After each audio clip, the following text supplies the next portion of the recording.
Welcome. You're listening to Ask the Doulas, a podcast where we talk to experts from all over the country about topics related to pregnancy, birth, postpartum, and early parenting. Let's chat. Hello. This is Kristin with Ask the Doulas, and I am so excited to chat with Erica Guthaus today. Welcome, Erica. Thank you so much, Kristin. I'm really excited for this conversation today. So happy to reconnect. And listeners, Erica was one of our early birth and postpartum doulas at Gold Coast.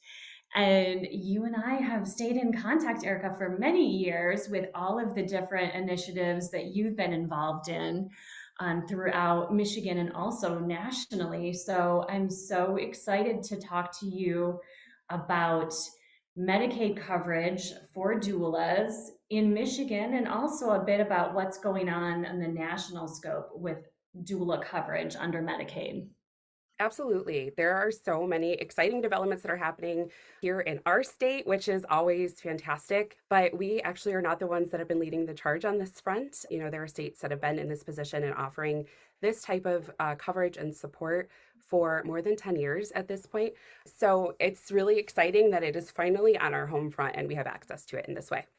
Exactly. Yeah. I've been talking to doula friends in Oregon and Minnesota, and then, more recently in New York. So, this has been pending legislation for years in Michigan. So I'm so excited about the plan and the support from Governor Whitmer. I mean, it is fantastic to, have this coverage for Medicaid patients. Yes, it truly is. I mean, I distinctly remember attending the first webinar, just really kind of getting into what the specifics were going to look like related to Medicaid reimbursement for doula coverage back in I think August of 2020. So, and at that point, it was looking like a very different approach. It was initially like a bill was being introduced by a senator, and that was the pathway that was being taken. And then Medicaid decided that they were going to just kind of willingly get on board with things. And that definitely changed the landscape of the conversation. It also elongates the process, because if anyone listening has ever dealt with any aspect of public health or Medicaid coverage as a beneficiary, or supporting people, in either a personal or professional manner as they navigate the DHHS system, nothing is fast. Nothing is ever straightforward and easy. It's very, very complex. So it has been a very long and anticipated wait, and I'm really glad to be on this side of it. Definitely. So fill us in a bit about your history, both working, as a doula to training community-based doulas, and then getting into the maternity space within the nonprofit sector. Absolutely. So I have had a kind of long intimacy journey to get to this very spot right now. I first started working with childbearing families back in 2008 as a just kind of peer support navigator. I have 4 kids myself. So they are now 17, 15, 13, and 11. And it was when my 2 oldest were really young that I, was the person that kind of became the go-to when it came to knowledge and questions and things like that. So it was very kind of loose, but I also became the person that everyone's like, you should be a midwife. You should be doing something different in this space. So I had to really sit with that for a while, but also I continued having babies, and that makes it really hard to step into birth work.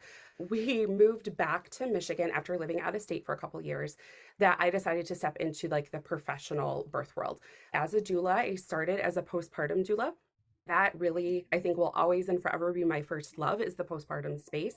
Mostly because postpartum was hard for me, especially with my 4th pregnancy and postpartum experience. A lot of challenges. It honestly informs and drives my work now, but that's where my heart was, and that's what I felt pulled to. And just as a natural transition from the postpartum space, I started getting asked, hey, would you support this birth? My friend is pregnant, that type of thing. Right. And so I decided to go ahead and take the step in that direction, because it was just this very natural unfolding. And so I became a labor and birth doula as well. And that is usually how I did my work with Gold Coast, actually, way back in the beginning of Gold Coast being in the community was really for labor support. And so that really kind of laid the foundation, but it also transitioned me into that community embedded space. I brought a pay what you can model as an individual practitioner so that services were more accessible and hopefully more equitable to people. And everyone kind of was always like, is this really what you say it is, right? Is it really pay what you can? Yes, it really was pay what you can. So I had clients that could pay literally $100 towards their services. I had clients that could pay more than double what I would have been asking if I was just had a set price. And what was really interesting to watch unfold is that over the course of a year, generally speaking, the average of the revenue that I brought in averaged out to what I would have just been charging at a flat rate, except it allowed more people to have access, which was really cool. It was just really neat to see how that was possible, but while still actually making, an income that was impactful for our family. So that again, though, just having that eye on the need that was being unmet at that point in time and the gaps in coverage and things like that is what forced me, I shouldn't say forced, I really chose to fully step into that more community-based space, starting first with as like a project coordinator for a pilot program with Moms Bloom for community-based doulas in Kent County. And then that really just kind of took me more and more into the nonprofit space and how it relates to birth and birth support, working with like really hyper local, like tiny teams. And then most recently working in the national landscape and being able to work with not only doulas, but birth workers of all types throughout all 50 states. Amazing. So tell us about your new business that launched in response to Michigan's Medicaid coverage. Yes. So this new business is called Doulas Diversified. It is a division or a program of our parent company, which is This is Diversified. So Doulas Diversified is really a one of its kind at this point in time, in that it is a Medicaid exclusive doula agency. So I'll be really honest and say that I was at a point career-wise where I was really ready to step fully away from both the nonprofit space, but also the birth space. I was really burned out, which if you are a doula or any type of birth worker, you know that feeling. Oh, we all understand So, that well. Yes. yes, very, very well. And so I swore it all off. I was like, no, I am done. I need to do something completely different, use my skills in a different way. And then it started to really come to the surface that Medicaid reimbursement was really looking like it was actually going to stick. And so I had to pause and I had to check myself a little bit. And I decided, you know what, maybe now actually is the time to move forward with this plan that has really been brewing in my head for close to 10 years. And that is saying we're showing up for this very specific population that spans, honestly, like all races, all socioeconomic statuses, as long as they qualify for Medicaid. It's just a really interesting space, but there are huge gaps in coverage. And it's also where we see a lot of negative outcomes and also negative experiences when going in to have a baby. So that's where we come in. And it's really exciting. It's also really crazy right now just because of the pace at which things are developing. But yeah, we're really excited to bring this really to communities across the entire state. We're not local, like specific to one local arena. Right. I mean, being a statewide agency is so much more impactful than, being geographically based out of Lansing or Grand Rapids. And so, yes. And Gold Coast at this point has made a decision that we are not accepting Medicaid patients, as our core focus is postpartum and expanding geographically with our postpartum services. So our plan is to, refer any of our inquiries to Doulas Diversified. Yes, which I appreciate so much. And also, I think, I'm sure there are probably a lot of questions about why Gold Coast as an entity has decided not to engage. And I think that's actually important to talk about. Again, I mentioned before that Medicaid is very twisty-turny, right? Nothing is straightforward. And as a result, in most cases, and this is kind of true with insurance in general, like it can often be both cost and time prohibitive for people to engage with those systems. I know in recent years, I have seen a big movement with like primary care providers moving into more of a concierge model where they are Right. independent and, they are cash pay only, or, they might take like flexible spending or health savings account, something like that, but they're no longer working with insurance. And I completely understand why.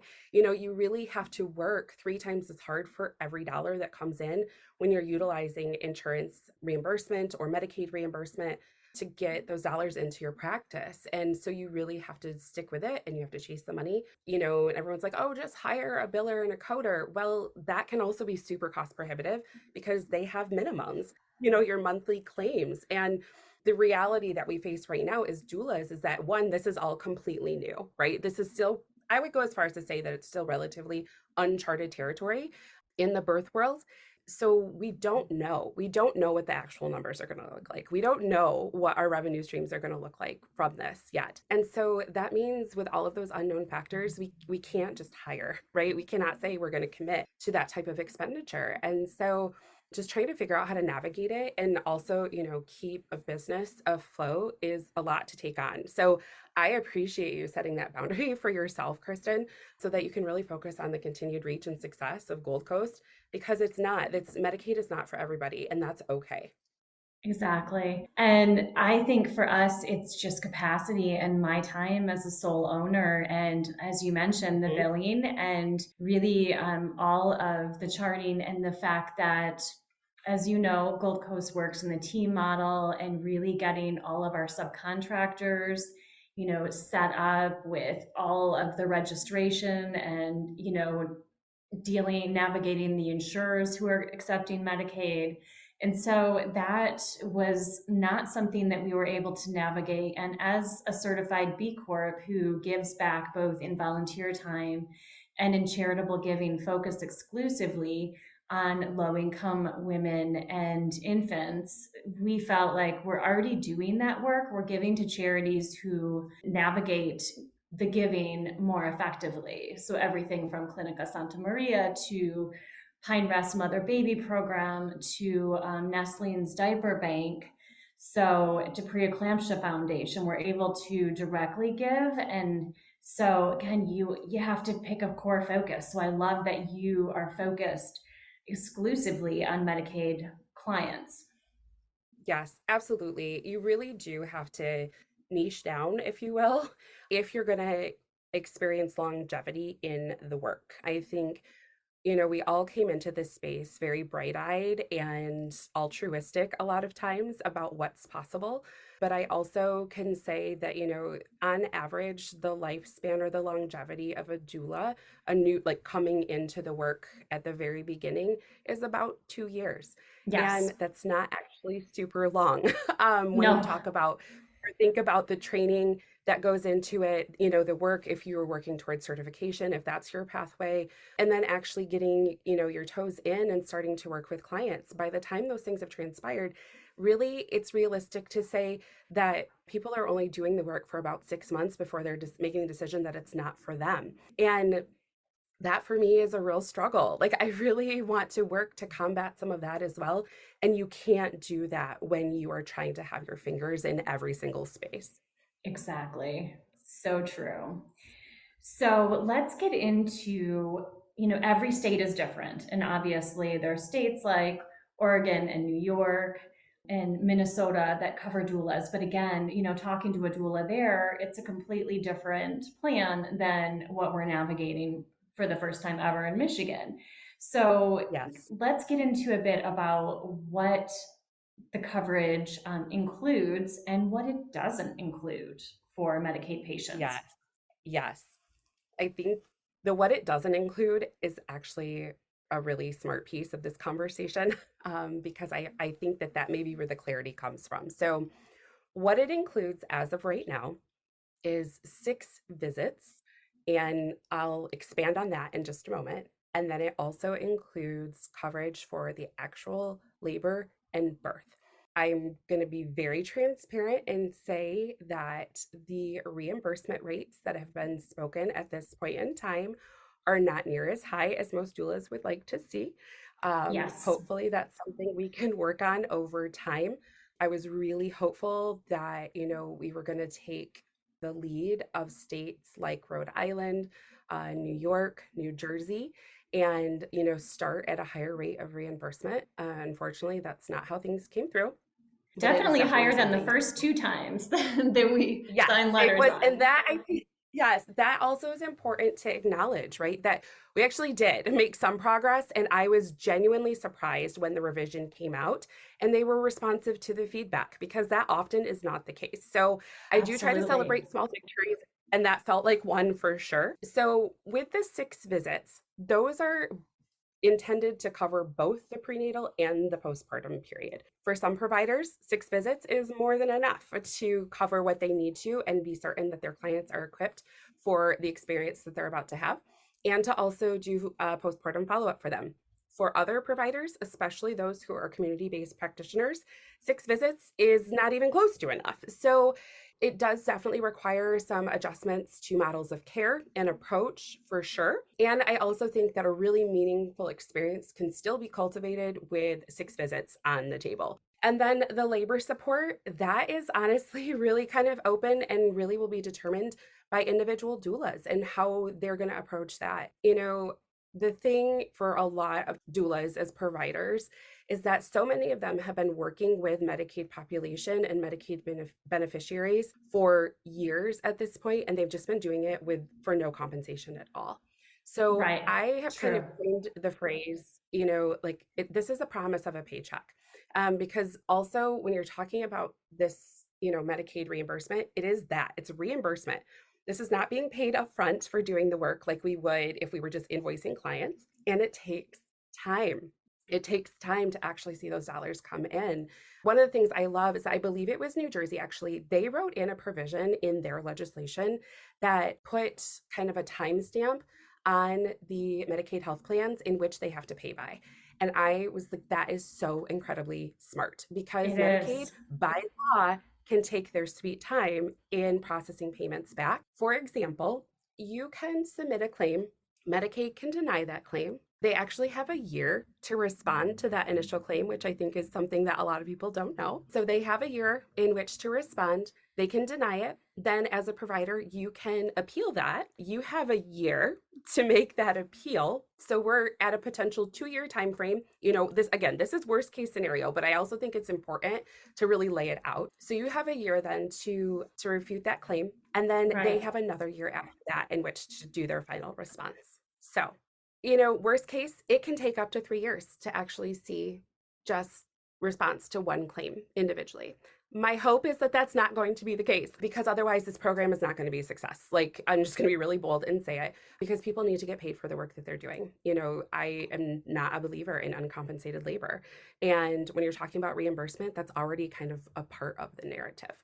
Absolutely. And some doulas, based on life and family situations, only take a handful of clients a year. I mean, Yes. honestly, so they can't wait 2 years to get compensated if they're an individual doula who's not working in an agency like Doulas Diversified. Yes, exactly. That's our hope actually, is that we can come in and say, allow us to do the heavy lift of chasing your money for you. And you just keep showing up for people in the way that they need you to show up. Because honestly, you can't do both of those things and do them well. And so we want to set people up for success. We want families to have a really positive and empowering experience. And, we've created a model where we think that both of those things are possible.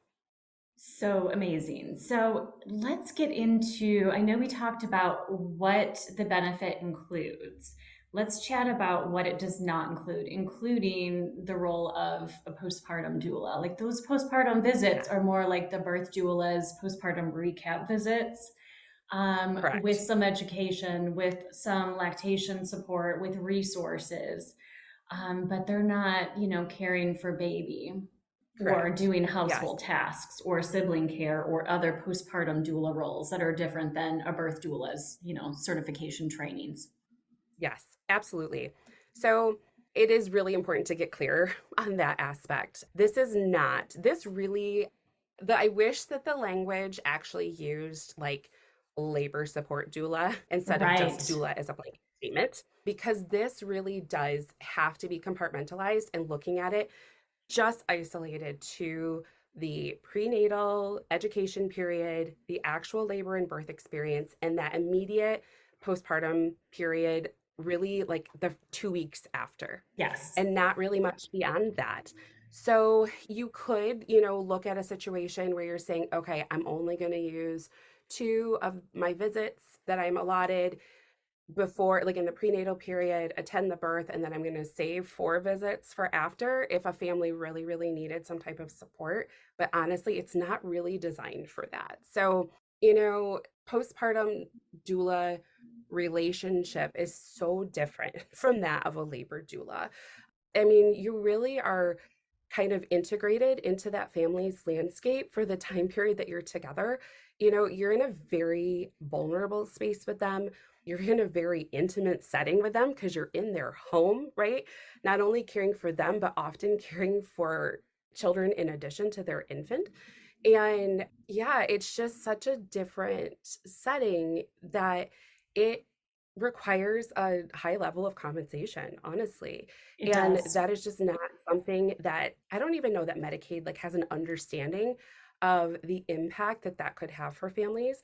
My hope is that because this dialogue is now started through labor support, that it can open up, a new pathway of opportunity for that to become part of what is offered as well. But for now, it just isn't, which is really sad. And I wish that there's a way to navigate around it because so many families who are in vulnerable situations, transient situations, transitional, time periods, they Yes. need postpartum support more than anybody else. So my fingers are crossed that long term we can, bring coverage into that space as well. But for now, it's just not on the table. Again, small victories. We can celebrate the fact that nationally, Medicaid has really pushed for that 12-month expansion coverage for postpartum birthing people. Before that, it was a lot of times only 6 weeks. So that is really significant to have that as part of it, It which means is. that access to support services for things like perinatal mental health and perinatal mood disorders and things like that will be easier to have service providers reach out, but there still is a long way to go in that regard. Agreed. Let's chat a bit about the reason that Governor Whitmer and her team have made such a strong stance and tied in Michigan's doula Medicaid program to the Healthy Moms, Healthy Babies initiative and really what that means for Medicaid patients. Absolutely. So this is where we can get a little bit into the nitty gritty and start, talk a little bit about statistics because I don't think you can have like this part of the conversation without that Yes. information as part of it. So what we see on average, nationally speaking, is a mortality rate, which I should also probably dispel some language stuff here. So when we think about birthing people, we think about kind of 2 areas. One is mortality, the other is morbidity. Mortality obviously being death related and morbidity Yes. being negative outcomes, right?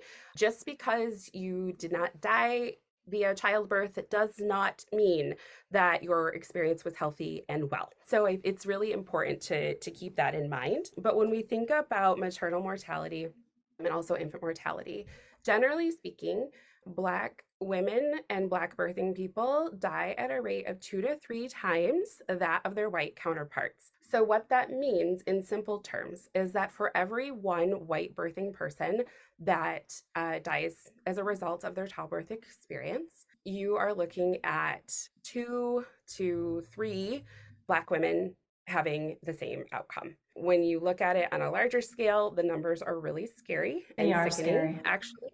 And I think it's also important to insert here that those outcomes are regardless of socioeconomic status. They are regardless of education level.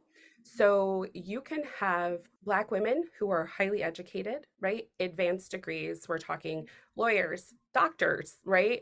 Very, very Right. high levels of education, very, very well off in terms of their economic means.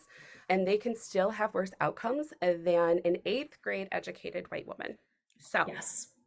I think when you've not had that picture painted before, it's important to take that in and honestly just sit with it. And like when you really start to let it soak, it's like, wow, how is this where we still are? It's 2023.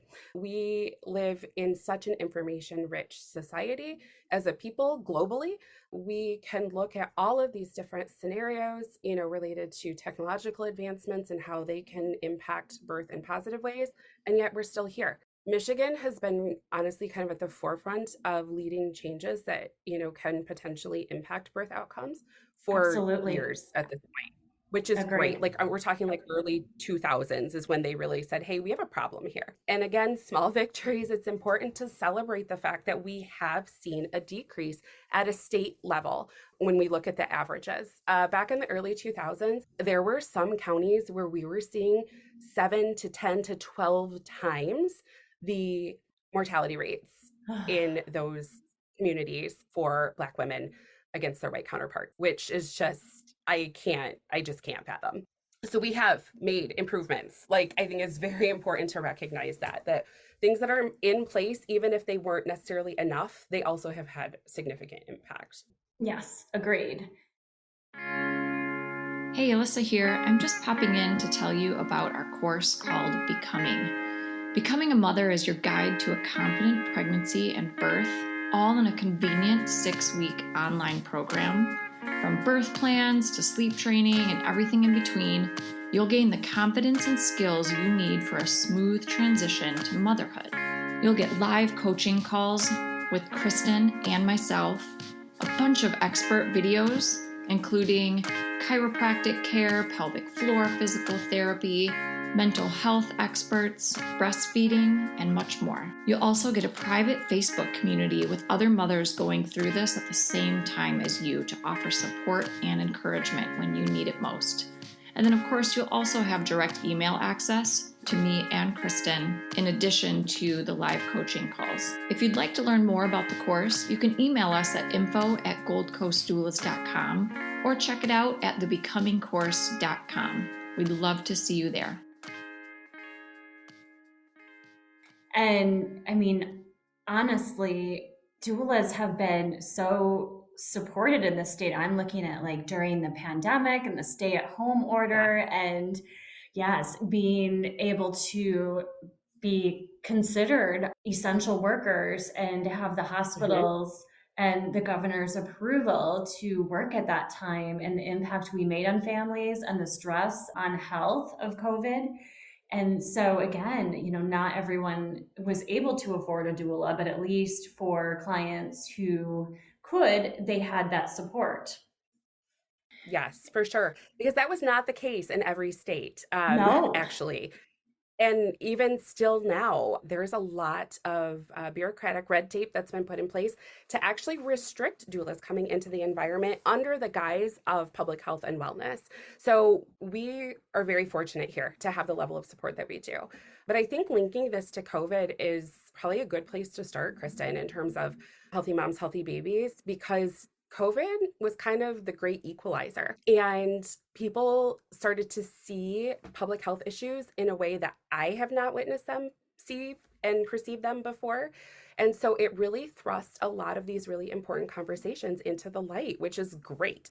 So, during COVID, it was actually the lieutenant governor's office, I think, was the first to like announce this initiative related to really Black health and BIPOC health in general. And then it really just continues to be pared down from there into these specific areas that need special attention. And mom baby health, or birthing person baby health, is really at the center of that. Exactly. And, getting into the importance of the role of the doula as a non-medical emotional support continuously from the moment we're hired. So, and that really gets into the issues immediately after having a baby, the check-ins that we do, the fact that we have the follow-up postpartum appointments, because they're often not seeing their physician and sometimes midway for 6 weeks. And so, you get into issues not only with the mother, but the baby that, are left untreated. And, there may be fear of going back to the hospital. And what do you do with your baby? And so, there could be issues with hemorrhaging. And so really, there as non-medical support, we're able to make referrals and suggest they call their doctor and try to get them in, because depending on the personality, some people will just wait it out. Yes, absolutely. I'm guilty of that big time, because I think it's really easy to try and convince yourself, like, no, I'm totally overreacting. It's just my hormones, all of those things, just trying to justify an experience. And that, again, is where doulas as a neutral party, right? We're actually sleeping most of the time, right? So we're not sleep deprived. We can really look at individual situations objectively and say, yeah, you know what? Because how much blood is too much blood loss when you're Right. immediately postpartum? Blood pressure wise, how high is too high? How much milk is not enough milk, right? Like all of those things come into play. And so we can, sit and hold that space for conversation, offering encouragement and support. But again, filling that gap between leaving the hospital and actually seeing your provider again. So many immediate postpartum families need a gentle push to seek additional attention. And Yeah. without doulas as part of their care team, they would just go without, which can have catastrophic outcomes and impact. Exactly. And I mean, it could be, referrals to a therapist if they're having, perinatal mood disorder concerns that are beyond the baby blues. So, and then also, giving resources like Mom's Bloom that does offer volunteers in home to help in that postpartum phase. Yes. You know, Michigan, again, I feel really lucky that we have the resources that we have here. Whether it's an entity like Mom's Bloom, and I know there's interest in growing that in other communities across the state. So many community-based, nonprofit entities who are saying we are here for you if you need resources, if you need peer support, whatever that looks like. And then also, having the resource of the Mother Baby program at Pine Rest. When I share about that, with people out of state, they're like, no way. Like, that is such an amazing opportunity for people to get support. And it just doesn't exist in other places. So we're really, No. really lucky with the things that we have available to us. Yes, I've attended doula trainings out of state, and trainers and doulas alike knew about our program and even had clients Hmm. travel from, say, Chicago to Grand Rapids Yes. for the Mother Baby program. Yeah, it's absolutely it's not unheard of at all. And, I have tried to make connections like, yeah, open up a conversation. I have no idea what's possible in your own community, but there are some really amazing things that are available here that also have longevity to them, right? So they've been through the trials and tribulations of kind of working out hiccups, which means that, other people can really glean from their experience and expertise as well. Yes, exactly. So, if any of our listeners are interested in, utilizing this benefit, and I know it's so early on, so it may not be communicated, very readily through, providers at this point. But what does it look like to receive care? How do you find a doula for doula covered states who would be on the registry? And of course, obviously they can easily contact Doulas Diversified and know that every doula that works with you is registered through Medicaid. But Yes. really kind of those first steps, and how do you get approval? Is a doctor required to sign, or what is going on? I'm going to work backwards here because the last thing that you just said is a really exciting development that just at the very end of last week came to light, in that a blanket kind of referral, if you will, has been given from our top health official in the state of Michigan, no, which has eliminated the need for individual referrals for Medicaid beneficiaries to engage with doula services. So that just honestly blew open doors that would have definitely been a barrier to accessing care, and I'm super excited. And it's also in place really for an indefinite amount of time. It's until we don't see disparity anymore. And Exactly. It's such a so strong statement. When we saw that, it it's is. amazing.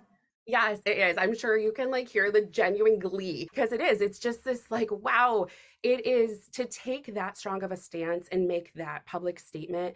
It's just a really strong move. And honestly, I'm also hopeful that it can open up opportunity and can set precedent for other states as well who are still in the process of adding this as an option for clients. So there's Absolutely. that. So Short answer is no. At this point, you don't actually need a referral, which means that you can go and secure services yourself if you were a Medicaid beneficiary. Now, there's a lot of nuance to that because that makes it sound really easy and straightforward. And unfortunately, it's not going to be. Doulas have a lot of requirements that they have to meet in order to be eligible to work with health plans. So there is a state registry that they're required to be part of, and there's a credentialing process that goes along with that. Right now, there's a very short list of approved training organizations that doulas have had to have trained with. So again, long term, there are definitely barriers to access that I hope we can continue to work on. But for now, it is what it is, and we're trying to move forward the best that we can. Once doulas have met those requirements, then they actually have to go through the process of credentialing with each Medicaid health plan that they intend to work with. That's a process. There are dozens of health plans throughout the state, and each one has their own process. Each one has a different set of requirements, and each one takes time.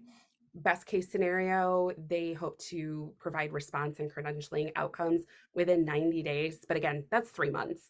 So if a doula was to apply for credentialing today, it is entirely possible that they actually wouldn't be able to start working with clients until April. And so we're in this kind of space in between. Yes, this has been approved. Yes, things are moving forward. And also, we actually cannot start doing the work with clients or attending births with clients and that until has a big question mark after it. Right. Thank you for explaining that because it is confusing. Hopefully, as our listeners are learning about the Medicaid program in Michigan, they're reaching out early. So, they're able to Yes. secure a doula versus having a due date around the corner and it not being possible.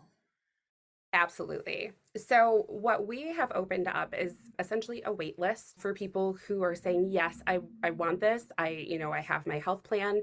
And so we're saying, great.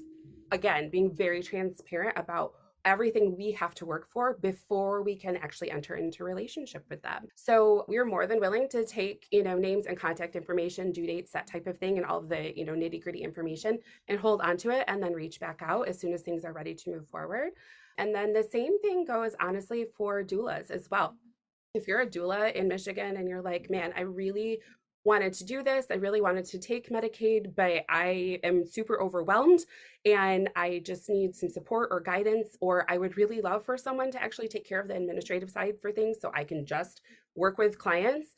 We would love to talk to you as well. We have a couple of meet and greet events that are coming up in the next couple of weeks where we will get into more of the specific information about how this will work. Of course, everyone wants to know how they will get paid. That's something we'll cover at that point in time as well. But on either side of the equation, whether you're a pregnant person looking for care, if you're a doula who wants to do the work and is feeling lost, or just was wanting to try and do it in a different or more sustainable way, you can always check out our website. So it's doulasdiversified.com. There's all the info is there. You can fill out the forms and then we can be in touch that way. Fantastic. So, Erica, what are you seeing on your work in the national front as far as, potential states that are, pending Medicaid legislation or just any other national trends going on in the doula space? Absolutely. So one of the ways that people can honestly just become informed with exactly what's happening in their state is there's a really great kind of living database on the website healthlaw.org. And if you go to healthlaw.org/doula Medicaid project, you can access that. You can also read a bunch of background information too that kind of gets into the importance of having Medicaid coverage for doula services. But that database is a state by state listing, and it will tell you like exactly where your state is and other states are in the process. If they have something that's in place, if there's active legislation being worked on, if measures were suggested and failed, that's also on there. And also if nothing is happening, because maybe you are the catalyst to get something started. So Exactly. I would definitely encourage people to take a look at that and kind of dig in because there's a lot of just difference everywhere in approach. So Oregon is what I refer to as the OG state. They were the leaders way back in the day in bringing this about. And also it's not been flawless. And for a lot of doulas, it's also not been a positive experience engaging with their systems. I've had multiple conversations with different doulas, different agencies and organizations there who have really struggled to get paid. And unfortunately, that's, I can say, is a trend in other states that have put things into play. Just because the legislation is there, just because Medicaid has said, yeah, sure, we'll do this, doesn't mean that they're going to make it easy to actually get your money. And so Exactly. my hope is that Michigan can lead the charge in setting a really great example of how things can be done in a way that is mutually beneficial for all parties involved, both the health plans, the doulas as service providers, and the families as recipients of that care. Because I do believe it's possible. I mean, I was a Medicaid mom at one point in time, so I know what it's like to be on that side of things too. And it can be done in a way that is, holistic and very humanizing and supportive and healthy, but it also takes a lot of work and intention to make that happen. So, so when you look at things that have happened over the years in Oregon, I think a lot of states that are thinking about introducing legislation, they look to that for guidance. But I also would encourage them to look at states like Rhode Island, and also New York and New Jersey. New York and New Jersey really New York actually was before Rhode Island. New Jersey really looked Yeah, to Rhode Island legislation to, kind of take that and say, hey, can we actually make this one better? They were successful in that. It was incredible. So, they have higher reimbursement rates. That's what we should be looking at. definitely. They put pathways in place that make it easier for doulas to, get payments and things like that. And also, it is still not flawless. There's a lot of work to be done in that regard. So, you know, this is the beginning, really. Yes, Oregon, I think it was like 2012, 2013 when things went into place there. So that feels like a long time. But when you take a step back and have a larger or broader view of the Medicaid system as a whole, that is literally just like the tiniest sliver of time. And this is about long-standing change. And so we are really still at the beginning of that journey. And hopefully we can shape it into something that can withstand the test of time and really is impactful. Exactly. And for our listeners who are not covered by Medicaid, of course, there have been a lot of changes as far as options to afford a doula. And, it started with the health savings and flex spending. I have been Mhm. working, as you know, on getting insurance coverage for doula since my solo doula age days. So it's been Yes. years and years, almost 10 years. And so I see a lot of these Medicaid initiatives in different states really leading to hopefully general insurance one day covering doulas. But in the meantime, a lot of companies have been adding doulas to maternity benefits. And, we had worked Yes. with Pioneer Construction locally to add doulas to their benefit package, both birth and postpartum. And a lot of other national companies like CVS, Yes. and yeah, and most recently LinkedIn. So Salesforce. I mean, so many companies are adding doulas to I their know. It's benefits. really exciting. It really is. Yeah. So, and then gifting is a big thing that we've noticed during the pandemic, when family members haven't been able to travel to support, or, just comfort level. Even with, Yes. taking COVID out of the mix, we've got flu season, colds, RSV. And so really wanting Yes. to have a healthy, trained caregiver in the home. Parents and friends and family members have been gifting postpartum support, birth support classes as shower gifts rather than services Yes. is the biggest trend I've seen in the last couple of years. Yes, it's fantastic and honestly is such a great shift. Again, one I really hope sticks. I know you chatted a while back with Caitlin at Be Her Village, who is Yes. really leaning into that specifically. In doing work with Caitlin myself, I learned that the baby gift industry is a $12 billion industry. I don't know. I still, every time I say it, I'm like, how is this possible besides capitalism, obviously? But to be able to redirect even a small percentage of that revenue into this type of support would be so impactful, not only for families, but also for doulas as providers, right? So many doulas also have families. Like, they're not doing this just out of the goodness of their heart or because it's fun, right? Like, living an Right. on-call lifestyle is really, really challenging for everyone that's involved. It is a family decision. And so being able to redirect dollars and, again, really think about this, like, how can we do this work sustainably? Your model of working in teams, I think, is such a great step towards that. It But I is. think we do have to get to a place of where we're really starting to think strategically and outside of the box and creatively about how are we going to make this stick around, and have it be a really bona fide source of income for the people who are doing the work. Absolutely. And I could talk to you forever, but we'll try to keep this short. But I would, also mention that part of the changes I've seen as a doula over the years is there are more inductions, whether they're medically Yes. necessary or COVID related, but Yes. that can really make a birth end up being multiple days, which is hard on a doula and her family, and obviously hard on our clients, and can not always, but may include other interventions, including a Hmm. cesarean birth. Yes. Yeah, definitely. I know we've definitely seen an increase since COVID. And again, it's going to take a good while for us to know exactly how much of it was warranted and how much was not. But it did. Things have changed so much since you and I stepped into this space and started doing this work. Some positive changes, some not so positive. But I think the one constant is that need for, just really informed support and that neutral party that can be part of a situation and, help to just guide things for best possible outcomes. Because so often, best possible outcome is not in alignment with what you dreamed for your birth. And so, that's where a doula can really come in and help with that acceptance process, the processing of your birth experience when, things went left, when you wanted to go right. And there's not another profession, I don't think, that can step into the space in the same way that doulas are able to. Exactly.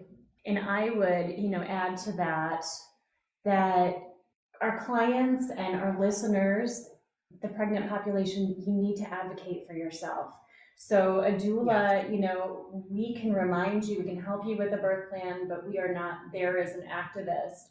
And really having these conversations with your provider, making sure you're both on the same page during your pregnancy.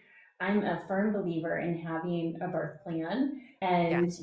having your whole care team, including your nurses, really understand some of your goals and wishes. And I'm not a fan of 4-page plans, but some basic bullet points, and using that as a Yes. conversation starter, and really the doula being there to remind you of some of the preferences you discussed during your birth. But you know your body and you know your baby better than anyone else. So, really advocating for yourself during pregnancy, after delivery, and our clients and our listeners. I mean, after you have a baby, you're seeing the pediatrician very frequently. So, talk to your pediatrician. Yes. Ask all the questions, right?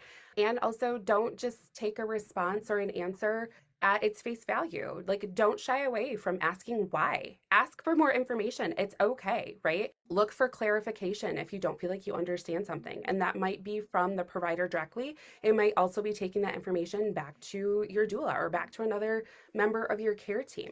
But it's so important to really be clear, right, about your expectations. I'm really big on expectation management, which birth plans are great for getting Yes. clear on those. And also just reminding people of the importance of like flexibility and remaining fluid and pliable during your experience. Because something I've always shared with my clients is that the only thing that's predictable about birth is that it's unpredictable. So And true. so yes, the best laid plans, right? Where you have that 4-page birth plan that details every single thing you could ever want, need, hope, or desire. So often it's going to have to get tossed right out the window, either because of something you're experiencing during your process or your baby or both of you together. And that's just part of it sometimes. And that's okay. But it's how we recover from that transition is what matters and is the part that usually you'll remember the most like a long time down the road. So just get really clear as much as possible and don't be afraid, to question everything that comes your way. Wonderful advice. Thank you, Erica. And one last time, give us your contact info so potential doulas can join your agency, as well as the Medicaid patients who want to connect with you. So the most efficient way for people to be in contact with us is to head to our website, because again, we have contact forms, whether you are a Medicaid beneficiary or client, or if you are a doula who wants to provide services. So that website is doulasdiversified.com. You can also find us on social media because, that's just a thing that's required these days. We're on both Instagram and Facebook. So you can find us in either one of those venues. If you're somebody who's like, I just really need to talk to somebody, you can also give us a call. So we have a toll-free number so that, again, access from anywhere in the state. That number is 833-MI-DOULA, which is 833-643-6852. I know sometimes that is just really helpful, that you just need a grounding experience. And so we don't shy away from that either. For sure. Thank you, Erica, and I appreciate all of the important work you're doing. Thank you so much, Kristin. Take care. Thanks for listening to Ask the Doulas. For more information about Gold Coast Doulas, visit us on our website, goldcoastdoulas.com. We're also on Instagram, Facebook, and YouTube. If you like this podcast, please subscribe and give us a 5-star review. Thank you. Remember, these moments are golden.